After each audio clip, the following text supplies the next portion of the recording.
Problem हा आहे की समाजामध्ये स्त्रीचं महत्व आज सुद्धा जितकं हवं तितकं नाहीये. का?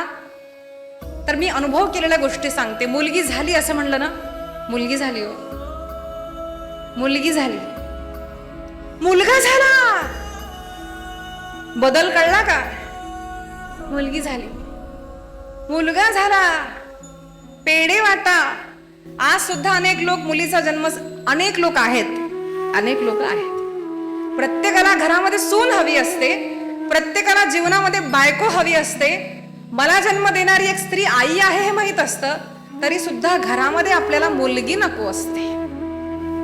ही वस्तुस्थिती आहे. मुलीला म्हटलं जातं बाळा परकीये, जन्मल्यापासून परक्याचं धन, परक्याचं धन, परक्याचं धन म्हणलं. बरं लग्न करून गेलो, तिथं गेल्यानंतर म्हणतात जा तुझ्या घरी. आता तिकडं म्हणतात तिकडं जा, इकडचे म्हणतात तिकडं जा. नेमकं आपलं घर कोणतं कळालं का सांगा? आम्हाला कळतच नाही हो. कळाला का आपल्याला? हा एक प्रश्न असतो स्त्रियांच्या समोर. आहेत बहुतांश, खूप लोक आहेत आज स्त्रियांचा सन्मान करणारे लोक आहेत, आज स्त्रियांना सपोर्ट करणारे लोक आहेत, स्त्रीचा सत्कार करणारे लोक आहेत, मुलीच्या जन्मावरती आनंद साजरे करणारे लोक आहेत, पण खूप कमी लोक आहेत. कारण आपण जेव्हा संस्कार देतो घरामध्ये, तिथेच लक्षात येतं की तुम्ही संस्कार देताना मुली आणि मुलाला सारखे संस्कार देता का? हा एक स्वतःला पहिला प्रश्न विचारला. हा प्रश्न आयांना आहे. मुलीला म्हणायचं कपडे नीट घाल, नीट बस. मुलाला कधी म्हणता का? मुलगा कधी बाहेर गेला चालतो, मुलगा कुणाकडे बघतो चालतो, मुलगा 4 मुलीसोबत फिरला चालतो. मुलीनं नाही करायचं, करू नये मुलीनं, पण हा संस्कार जेव्हापर्यंत आपण मुलांना देत नाही तेव्हापर्यंत महिला ही सुरक्षित नाही, लक्षात घ्या. कारण महिलेवरती जे आक्रमण होतात किंवा जे काही अत्याचार होतो तो करणारा पुरुष असतो की महिला असते? तो कुणाचा तरी मुलगाच असतो. त्याला लहानपणी हे सांगितलंय का बाळा परस्त्री माता समान, हे जेव्हा आई सांगते मुलाला, तेव्हा तो मुलगा आपल्या समोर येणारी मुलगी एखादं चुकून जरी पदर पडला असेल किंवा मुद्दामून पदार्थीनं पाडला असेल, कुठल्याही ह्यानं जर तिचा अवयव कुठलाही दिसत असेल तर तो लक्ष्मणासारखा नजर खाली करून म्हणणारा असतो. तारा समोर आली, अर्ध अंग सगळं दिसतंय भिजलेलं, आणि लक्ष्मण खूप रागात आहेत, आणि लक्ष्मणाने काय केलं? प्रसंग येतो, रामायण ऐका, ते एकदम खाली बघितलं, ती दाखवतीये आणि आम्ही बघतोय. असं नाही, नाही म्हणजे तुमचं नसेल, पण अशा पुरुषांची दृष्टी असते, असते का नाही? खरं ते सांगते, खोटं राग आला तर काय? ती दाखवतीये म्हणून मी बघतोय म्हणणारे पुरुष. पण आपला भारत संस्कार असा नाही. आपला भारताचा संस्कार असा आहे की कुठल्याही स्त्रीचं जाणून बुजून किंवा चुकीनं जरी पदर पडला तर आम्ही लक्ष्मणासारखे खाली बघणारे आहोत. हा आमचा भारतीय समाज, हा आपला छत्रपतीचा संस्कार एक लक्षात.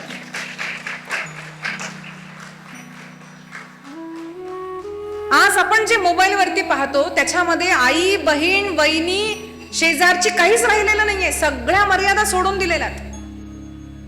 आईमध्ये काम भाव, मुलीमध्ये काम भाव, परस्त्रीमध्ये काम भाव, शेजारची मध्ये काम भाव. का असं झालेलं आहे? कारण आज समाजामध्ये स्त्रियांना आपण संस्कार देतो, पण पुरुषांना संस्कार देणारी आई नाहीये.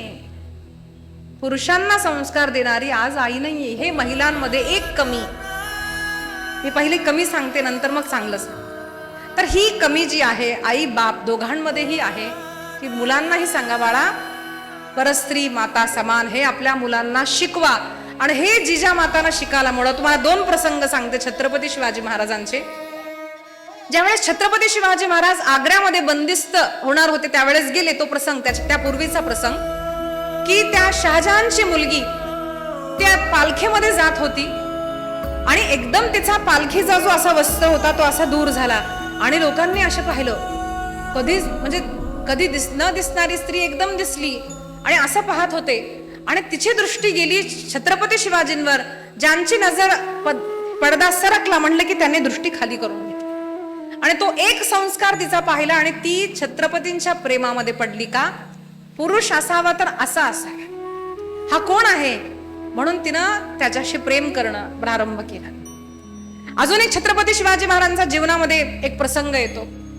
ज्यावेळेस त्यांनी त्या खानाचा बोट तोडलं त्यावेळेस त्याची बायको पळत आली आणि म्हणाली, अहो अहो आपली मुलगी दिसत नाहीये. तर त्या खानाने सांगितलं, अगं काळजी. कोण बोलतोय? शत्रू बोलतोय. त्याने सांगितलं, अगं काळजी करू नको, चुकून गेली असेल किंवा नेली गेली असेल, आपली मुलगी छत्रपती शिवाजींच्या जवळ सुखरूप राहील एवढं आश्वासन आहे, असं ते म्हणतात. हा संस्कार कुणाचा? एका आईचा संस्कार येतो. हा जिजाऊ माताचा संस्कार आहे. म्हणून आणि तुम्ही पहा छत्रपतींचं चरित्र. तुम्ही म्हणताल दीदी रामकृष्ण जुनं नाही आधुनिक सांगा. मी आधुनिक हिरोज बद्दल सांगतेय तुम्हाला. आणि हे का घडलं तर ते संस्कार आई वडिलांनी दिल्यामुळं छत्रपती शिवाजी महाराजांनी पाहिलं होतं की कधीही कुणी यावं आपल्या देशामध्ये, आया बहिणींना उचलून घेऊन जावं, गर्भवतींना उचलून घेऊन जावं, लहान मोठी प्रत्येक स्त्रीला बाटून टाकलेलं होतं. पण छत्रपती शिवाजींचा आदेश होता की कुणीही कुठल्याही स्त्रीला हात नाही लावणार, ती परक्याची स्त्री जरी असेल. हे रामराज्य आहे, लक्षात घ्या. हे छत्रपती शिवाजी महाराजांचं राज्य आहे, कारण हे जिजाऊ माताचं स्वराज्य होतं. हे असे स्वप्न आपल्या भारताने पाहिले पाहिजेत. ते कोण शिकवणार? ते आपले आई बाप आपल्या मुलीलाही शिकवलं पाहिजे आणि मुलालाही शिकवलं पाहिजे. असं जेव्हा घडेल तेव्हा समाजामध्ये रात्री अपरात्री मुलगी जरी बाहेरून आली किंवा कुठल्याही परिस्थितीमध्ये एखादी स्त्री सापडली तर तो पुरुष त्या स्त्रीवरती अत्याचार नाही करणार. हा अत्याचार नाही झाला आणि तिथं पुरुष होता म्हणजे लक्षात आलं पाहिजे की तो हिंदू आहे. याला म्हणतो आपण हिंदू. कारण खूप वाईट वाटतं हो जेव्हा मी असे प्रसंग पाहते, छोट्या छोट्या मुलींवरती अत्याचार झाला. असो, मी सूक्ष्मात सांगितलं आलेलं आहे, लक्षात घ्या. आणि पुन्हा एक सांगते, धर्माचं आचरण करा. हे किमान आपण एवढे जरी आपण पाळलं ना तर आपण सनातन धर्माचं आचरण करणारे आहोत. आपण सनातनी आहोत हे छाती ठोकून माणसाला सांगता आलं पाहिजे. एवढे करा बस, खूप नाही.